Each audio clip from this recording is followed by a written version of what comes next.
Morning, JD. Morning. Monday matters. Yeah, How's your week? it's good. We had a really great Sunday and good weekend. Started a new series, right? Yeah. Yeah. Is this a series that you're looking forward to, or one that it's going to be a little bit more muddy, a little bit hard to work through? Oh, I don't know how hard it'll be to work through. I am looking forward to it. I always love when we change a series. Yeah. I just do. Because I'm energized by the new topics and the new, the thoughts. Mm-hmm. And sometimes I know if the series has gone like 1 week too long because it starts to wind. It was like a little winding down. stale. I was like, oh, come on, get through this. But Yeah, and I told everyone, like, this Christianity 101, Christianity 201 is probably the favorite series we've been able to preach on. But even then, this week felt exciting because, hey, it's new, it's fresh, it's something new that we can focus on. So that was I your agree favorite. I agree with you that I was glad to switch gears towards something So else. I've never really done many series that are longer than 4 weeks. Yeah. Because that's my attention span. So this, the 201 or 101, 201, that was a long series. Yeah. Yeah. So what are we talking about? What is going to be the vision for this month? Well, I think the idea is, we're calling it SOS. And the idea, actually, I'm going to let you fill it out because you're the one who lined out the series. So The series, yeah, SOS. One thing when we've been talking about behind the scenes, trying to plan out these series, as well as our staff board retreat, is that a lot of people are living day to day, week to week. It was funny, before the series 2 weeks ago, asked at Skyrocket a very honest question. Hey, who here has felt backed into the corner? That sort of fight or flight mode kicked in. And has felt stressed out about either finances, about their spiritual life, about mental health, about any of those things. Who here has felt that way within the last week? My hand went up from the pulpit, and every hand in the room, got raised, that all of us feel like we're sort of perpetually hanging by a thread, that we're sort of living in this survival mode, like a constant fight or flight, constantly stressed. And so I'm excited for the series because we get to sort of unpack that. Why we don't have to live in survival mode, why we do live in survival mode, how to get out of that, and sort of addressing the different factors that play into that. So this morning I was perusing some of the local news and saw that there's the new list of the most dangerous places to live in Washington is out, and in the list are, the typical places you would expect. But so the top 10 list, we didn't make the top 10 list of Walla Walla, but we're number 12. Okay. We're number 12 as one of the most dangerous places in the state of Washington to live. And, and it's a short article, and I'm looking at it, and it says that the idea, that the reason it's dangerous is because people are so close to the edge. Mm-hmm. The financial need is so real that a lot of times people steal, to get by. And then it has, some potential suggestions, for building, more of a safety net for your community and that kind of thing. But it's interesting that, Walla Walla, we think, I don't know if you think of Walla Walla as a pretty safe community, but we're number 12. Yeah, well, and I think part of like you said, what goes into it is the cost of living is pretty high here in Washington. Yeah. It's only getting worse with inflation. In financial times, they are getting rougher over the last year or two, with the stock market crashing, with housing prices and gas prices, or housing prices going down, but gas prices going up, the rent is going up, mortgages are going up. And so, when you're backed into a corner financially, a lot of times you do resort to crime because you have to provide for your family. And so, I fully anticipate stuff getting more and more. Yeah, I don't know if crime rising is the best way to say it, but when you're cornered into a fight or flight scenario, sometimes you fight, and then that's when bad stuff happens. Yeah. And so it's one crazy statistic, because we at Skyrocket, we talked this first week about sort of the core, the basic needs, which is like food and shelter. But the ironic thing is, 500 years ago, that would be a different sermon. Today, food, shelter, everything that's a basic need, we use money to pay for. Sure. So it was sort of like a money sermon, because everything that's a basic need of ours, water, food, everything, we pay for with money. Right. 61% of Americans live paycheck to paycheck. 61%, which is completely I don't know if mind-boggling is the right word, because we experience it, but just sort of it gives us sort of a lens into this is a really serious issue Right. that's hanging on by a thread. And I would wager that number probably is higher in a place like Walla, where it's really expensive to live. But yeah, it's a very real thing.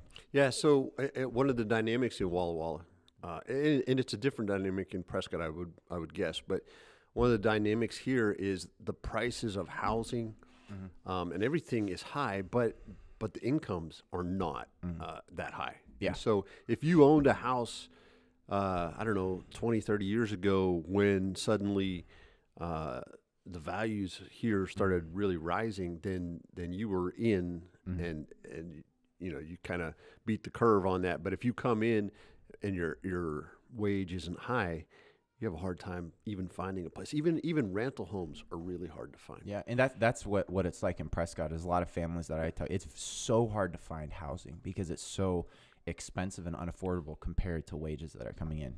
It's a huge, tremendous problem. So, does God just take all this away? So is that the way out of survival mode? Because that's a lot of people I talk to. Those Facebook ads, if you're scrolling through Facebook and it's like one of those sponsored ads by one of those famous pastors, a lot of times it's like, hey, just trust God and everything will work out. Right. Prosperity gospel. Is that what we preach? Is that what we talk about? Is the way out of survival mode just trust in God and everything will work out? Yeah, right. Send in your seed money and God will bless that seed money and it'll grow and it'll become a great. Actually, no. That's not what I preach. Yeah. And I'm really hoping it's not what you preach. It's not. You see, I saw a video on YouTube the other day of this holy water that the televangelist had blessed. And they're like, for $20, you send us $20, we'll send you this holy water and God will anoint, you'll get a miracle deposit in your bank. Wow. I mean, that it would work great for raising money, but no, we don't do that. Yeah. That's Well, I mean, I think it does work great for raising money once. Yeah. Or twice. And then, you've duped people into, yeah, it's awful. Yeah. Well, because it's not how the world works. Well, it's not how God works. No. So, yeah. What do we do with that? And the other thing is, one of the things I talked about Sunday was the fact that people aren't going to hear me tell them that Jesus loves them when they don't have food. Yeah. Or, you don't have a place to, a warm place for your kids to sleep at night. The last thing you need is for me to say, stay warm and well fed, that kind of thing. And blessings on you, or, it's, it's. And I think one of the things we talked about, one of the impactful things is it's not that we don't say Jesus loves you. We still say Jesus loves you, but he cares that you are hungry. Yeah. He cares that your kids have a place to sleep. I mean, that's why Jesus talks all the time to us in the scriptures about giving to the poor, about visiting those in prison, about, taking care of those that are disadvantaged. Right. Is that God cares about our spiritual needs. Now, it's sort of hard to run that line that God cares so deeply about our physical needs, because he does. But that doesn't mean it's always going to be all, yay, we get everything we want. God gave me this huge house. He put a feast on my table. So it's how do you sort of how do you make sense of that, of the promise of God's protective covering, that he loves us and he cares about our physical needs, and yet we don't always get our physical needs taken care of? Right. How do we make sense of that? Yeah, and Jesus says you will have trouble. Yeah. In this world, you will have trouble. I mean, that's a promise that if you follow me in this world, you're gonna have trouble. And if you don't follow him, you'll have trouble too. Yeah. But, I mean, I think it's too cheap whenever we try to talk as if God is going to fix all your problems. Is God the answer? Yes. And yet it's not as easy as, God, will you please give me a raise, or God, will you give me the dream job, or the house, or whatever. That takes a lot of work. It takes planning. It takes relying on each other sometimes, or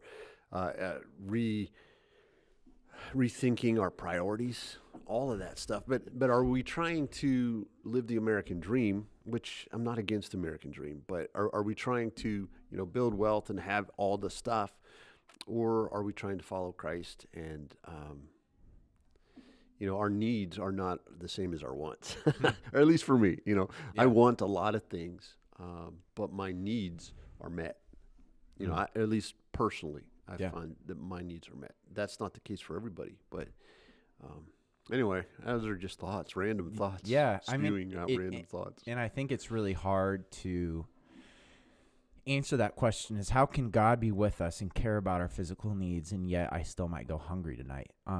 Because you or I aren't going hungry tonight, but I know that there's Christ followers who are probably going hungry tonight. So that's a situation where we might not have 100% the answer. At least I don't, but I know that God is there. Yeah. And like you said, he is still satisfying the deepest need. And it's not like he's withdrawn his presence, because God's presence does not equal good life circumstances. Right. If anything, like you said, God said you will experience hardship. If anything, if you are hanging on by a thread, if you're living paycheck to paycheck, God is closer to you. At least scriptures say God is so very close to you, and closer to you than someone who might have it all put together. Their life is going great, multi-billionaire, everything provided for. No, God is closer to you in that situation, than this person who has it all figured out. Yeah. Thinks they have it all figured out. Right. I'm having random thoughts just flying. It's hard for me to think about how to even address the topic, because it's so complex. Yeah. When you think about somebody who, in our community, if you're hungry, you don't need to be in our community. There's food, and maybe you just don't know where to look or where to ask. But we have a lot of safety nets in our culture that a lot of countries don't have. I'm not saying that you could never be hungry, but we have Blue Mountain Action Council. We have every day but one day of the week there's a soup kitchen open in Walla Walla. There are there's help. Yeah, there's a lot of help. And just because God covers us, he is with us, he cares about our physical needs, it doesn't mean that we can just sit back and say, oh, go for it, God. Because there's a lot of Christians that have that philosophy and they misapply it, I would say, to life, where they say, oh, God's going to heal me. I'm not going to go to the doctor because God's going to heal me of everything. I don't have to do this. I don't have to do that because if God wanted me to be healed, he would heal me. Yeah. No, he wants us to do what we can, and God also works in very simple ways. Like he can work through a doctor's hands too. He doesn't have to work in miraculous ways. Or it can be miraculous, but maybe our definition of a miracle is misdefined. So yeah, like you're saying, there's still a lot that we can do. Sure. God's being with us doesn't mean that we just throw our hands up and say, I'm relying on you, God, so I'm not going to work. I'm not going to look for food. I expect it to show up magically on my table. Yeah. So does God take care of our needs? I mean, or what percent of that responsibility is on you or on me? If I'm answering that question, I would say all the percent is on you. Because if I don't go to work, I won't have a job, and then I'll draw unemployment for a little while maybe, but then that'll run out and I still don't go to work. Then, you do run out of safety nets after a while. So there is, we bear a responsibility in it. We're made to work. Yeah. To use our hands and use our minds and use our backs. And I think a good way of thinking of it is, instead of seeing all these safety nets that we have in the world as our safety net when we are cornered and in this fight or flight mode, God is our safety net. And that sounds so corny and cheesy, but it really is this deep, deep truth that, are we relying on money? Are we relying on these things to take care of us? The money in my bank account will take care of me. Yeah. Or are we fully relying on God to take care of me? And then it changes the way we work, because am I working for money that will take care of my family? Or, and this is biblical, am I working to the glory of God? Paul says, do everything as if it's for the glory of God, even your work. Paul talks about that. So sort of changing this mindset of, I work for money and then money pays to provide and get me out of the danger zone. No, I work for God, and God is, my provider. He is my safety net, and money is secondary to all of that. So I can think of a couple of examples, and nothing personal, but I know some people who tell me these stories at least twice. of people who were in desperate situation and they didn't have enough money to get by. Yeah. And so they prayed, and the next day there were groceries on the front step, or That's awesome. a check came in the mail that they weren't expecting, that kind of thing. And so, does God do that? Yeah, Yeah. He does. And the tool usually that He uses is Christ followers. You know, His Spirit speaks to you, JD, and says, somebody could probably use a little help or something like that. And so you step into that because we, as a community, when I say we as a community, I'm talking about the church. Yeah. We have a lot of resources. We have a lot of extra. A lot of the time, we don't even feel like it, but we probably do. And that extra, if we allow God to use it, it can meet all kinds of needs. So there's that. Yeah, and if God cares about our physical needs, then we as the church should care about the physical needs of those in our community. Absolutely. And so if our resources are His resources, and God cares about people's physical needs, then our resources are going to go to people in our community who have physical needs. Yeah. Yeah. When it's again doing this, and I've learned this recently, being so new and green to ministry, we still have to be strategic about it, right? Because there's always, Oh yeah, that's a whole nother can of worms. No, but it's an important one. Like Blue Mountain, we partner with Christian Aid Center, and we give a lot of money to Christian Aid Center, especially over the years. You give a certain amount every month, and over the years, it ends up being just a ton of money. But that way, we don't have to recreate case managers and homes. We don't have to set up a house for transitional housing as people who are moving off the street into a home and that kind of thing. We don't have to train them to learn jobs because we really couldn't do what they're doing. Yeah, they're better at it than we would be if we use that money here. They're equipped, and so a portion, you give $1 to this church, a portion of that dollar, and to Skyrocket too, a portion of that dollar goes to Christian Aid Center. BMAC is another great example. You guys partner with BMAC. Tell us about that if you don't mind. Yeah, BMAC does great, and it's another way of us trying to be strategic in that I could drive around in my car and go to a bunch of the places and farms that have extra food around town, or we could partner with BMAC who have this system in place, and they do it so much better than we can, and we simply help with distribution and getting the word out. Yeah. And so once again, it's about being strategic, with the resources that God has given us to try to maximize impact. Yeah. And so, I can't say enough good things about BMAC and how great that partnership has been. So, poverty, prosperity gospel. People are not going to hear about the love of Jesus while they're hungry or while their most basic needs are not met. I think of, have you ever just been so thirsty? I mean, I'm just so thirsty right now. The only thing I can think of is I just need a drink of water, and you can't think of anything else. You just need a drink of water. And as soon as you get the drink of water, now you can think about whatever else was important. But when you're thirsty, the only thing that's important is finding a drink of water. Yeah. That's just kind of Maslow talks about, this hierarchy of needs, and that's the basic thing. And if you remove that at any point, then we all resort right down to that basic need. Yeah. No matter who you are. which sort of makes us think, at least it makes me think, that not most likely, because it is a conviction I have, the most effective form of evangelism, of sharing Jesus' love, is through action fulfilling those basic needs.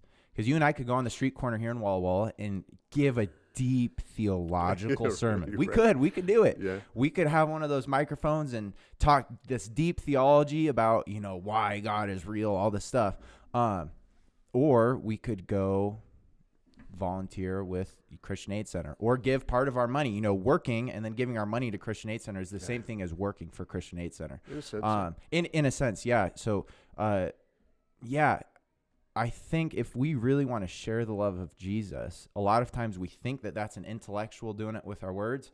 But like you said, people aren't going to hear about Jesus until those basic needs are met. So let's go out and meet those basic needs and do it in the name of Jesus, because he has met our core needs. He has saved us. He has met our needs. He is our protector and provider, and we can share that good news.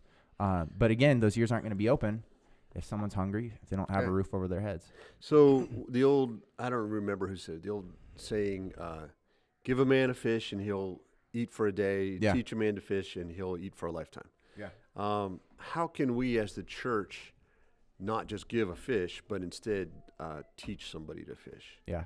I'm going to ask you to answer your own question because you'll probably give a better answer than me. Just off the top of my head, I think discipleship is really, really important. And so discipleship, by that I mean lasting relationships. So again, I can go up to someone and say, this is a perfect plan for how you're going to fix your life. They probably will just completely ignore me. If I talk to this person weekly for a span of months, they're more likely to listen to what I say. Yeah. So I think as a church, we have to be incredibly strategic, having resources such as budgeting resources, educational materials, partnerships with people in town that can help people get out, do everything that they can do, empower them to do what they can do to get out of that corner. And so I think that the best way to do that, though, is through relationships. Because again, it's hard for people to listen to you if it's a one-off, because does this person care about me?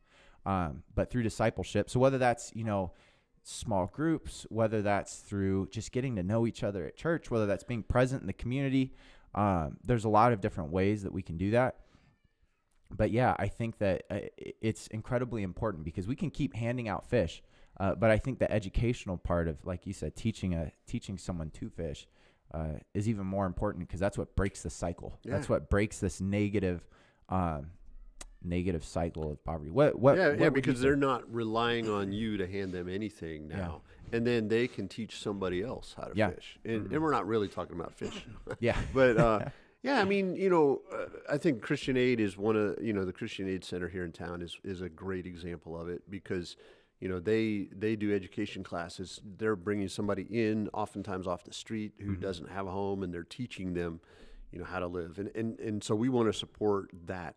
But on a higher level, where people haven't fallen that far, we've done over the years. Financial education classes, how to get out of debt. I mean, that's a huge one because debt will just eat your lunch. And so how do you get out of debt so that you can do with your money something looking forward instead of paying for something you bought, 3-5 years ago. And so those are pretty critical. And it's funny, for Jesus talked about how, you can't serve two masters. Either you'll serve God or you'll serve money, and so money's a problem for us. I mean, and we don't like to necessarily always talk about money, but it seems to be that Jesus identified that as that's our major hurdle is money. And so we have to come to terms with, how do we have a healthy relationship with money? I talked about a little bit about how Christians Sunday, I talked a little bit about how Christians have a different relationship. Christ followers have a different relationship with money than most of the rest of, society. And that's evidence in, our giving. Oftentimes Christians 90%, I followed a talk that Erwin McManus did last week. And he said 90% of people who are sincere Christ followers give something beyond themselves, give to some form of charity or church or some kind of, something. Wow. They're 90% give. Yeah. That's, there's something in their heart that they know there's more to me. There's more than just me. And even if I have little to give, I'm going to give what I can. But he also he said that if you're not a Christ follower, but not even that, if you don't believe in God, only 48% of people who didn't believe in God, I'm getting it wrong, 48% of people who don't believe in God gave nothing. At all. So that's a pretty stark contrast. Yeah, right? Yeah. Right. Which, it's hard to imagine, hard for me to imagine not giving anything to anybody at all. Yeah. Me just thinking about my money as my money, instead of thinking about it as, no, God has entrusted me with this for today, and so I'm a steward of what He's done, and so I have to practice the best stewardship possible. And I think it comes down to that core belief that God is the one that gave us this money. He is our provider. He is the one that is providing for us, and so us giving it's really not that hard when we view it as this all belongs to God anyways. Right. He's the one that's in between me and whatever's threatening me in this corner. He is the provider. And so by giving, we're just saying, yep, God, I acknowledge you.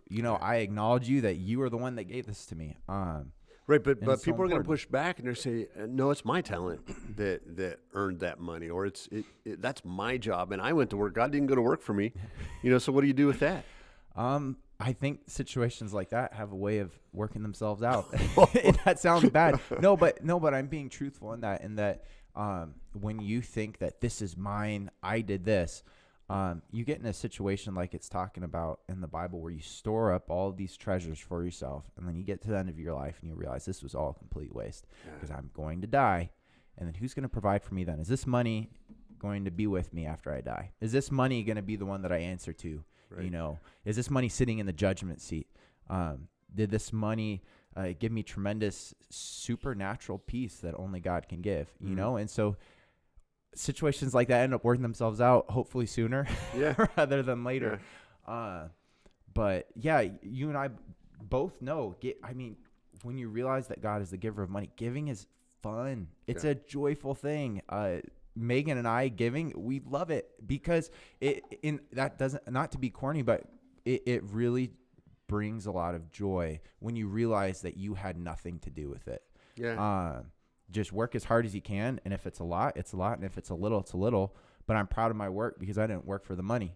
Yeah. I worked for God. And if that money's a lot, then I did a good work. If it's low, I did little work. No, if I worked my hardest, then God's going to be, God's going to smile because of that. So it's good. And the reality is God gave you the talent that you have to earn the money, or God gave you the connections you had to get the job, or I'm not the reason I wake up in the morning. I just wake up.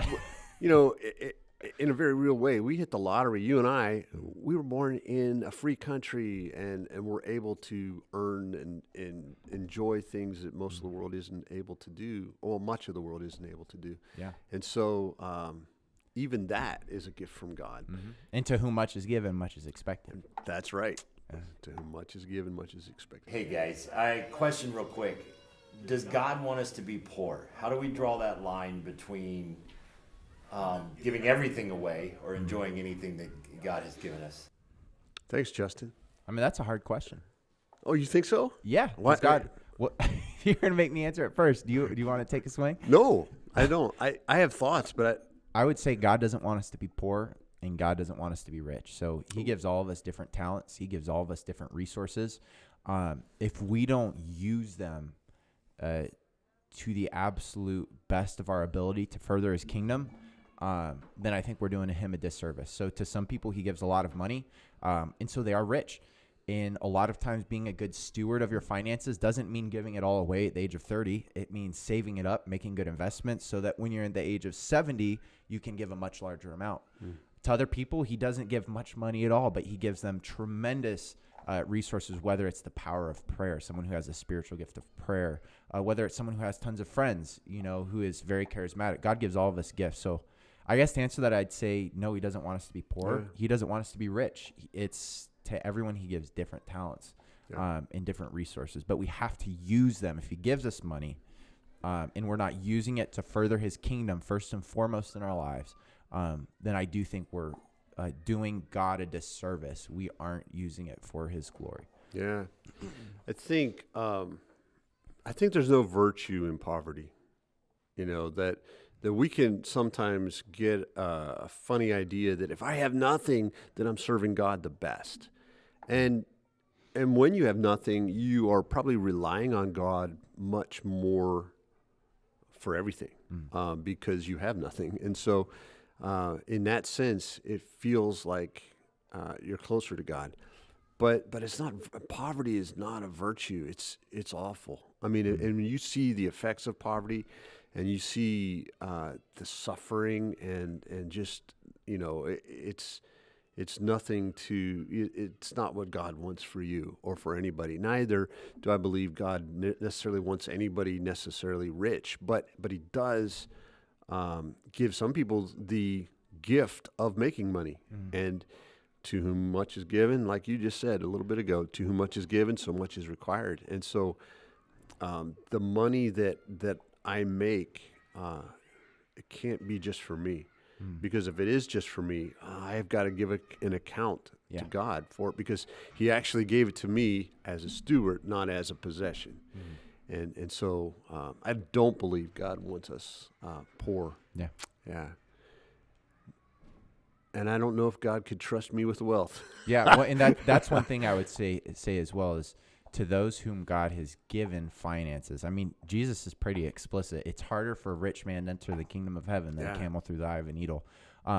He doesn't say it doesn't happen, though. He says all things are possible with God. And so I would say it's one of the most tempting gifts that God gives is earthly riches, because when you are rich, it is so hard to continue to keep that mindset that God gave me these riches. He gave me the gift to make these, or, whatever, and that they still belong to him. Because a lot of times, we see it all the time when someone falls on a stroke of luck. I did this, and this is mine. And so I would say it's one of the most dangerous talents, that God gives. The other thought I had just now was it's best to learn to give when you have little. If when I was a kid, I would make $1, and my dad said, okay, you're supposed to give a dime of that dollar. And so I learned to give a dime of every dollar. Yeah. And it seemed like a lot because I was a kid, but that kind of got into my it's ingrained in you. Yeah. Similarly, as a kid, I had a piggy bank where there was a church, I think a store, and then a bank. Okay. Saving, spending. That's great. And so all the money, the second I would get it, put it God in first, then saving, then spending. So and it ingrains in you as a kid. And so, I'm glad you brought that up. It's, as parents, it's so important to teach from a young age. Yeah, because then, if you get your first big contract, but you haven't learned to give, then, you got a multi-million-dollar contract and you feel like, well, I could give $1,000 and that's being generous. Well, it's actually not being generous because, $1,000, I'm not going to sneeze at. It's a lot of money, but it's not for somebody who just got this multi-million-dollar contract. And it's really hard to learn to give when you have. Then it's harder than when you don't have. It's easier to learn to give when you don't have. I don't know why. Yeah, well, true generosity is proportional. It's not amount.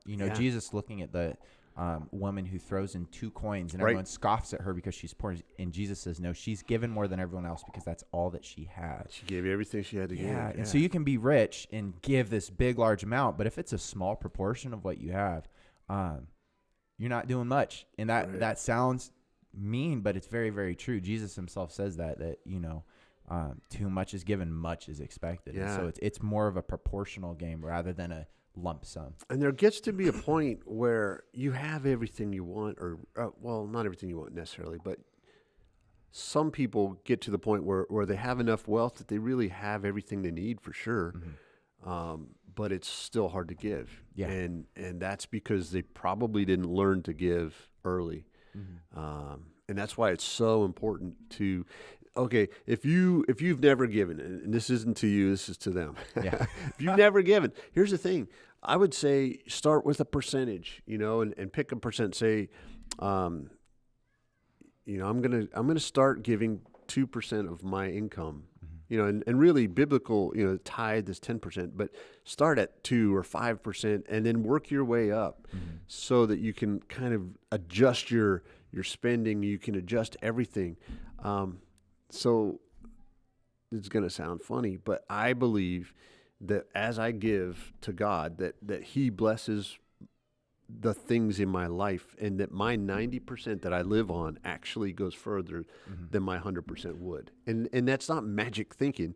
It's just God just pours out favor. And you sort of have to experience it for yourself. But that concept of the more that we give, the more we experience of God's providence. It is a very biblical concept, because in the parable of the talents are taken away from the one who doesn't give, and to the one who gave, who invested and got returned, they're given to them as well. So like you said, learning to give when you might not have much it shows that God can trust you with talents, and he's more like, at least, I don't know. We don't know how God works, and that's a pretty lofty claim, but we right. have hints at how God works in the Right. Bible.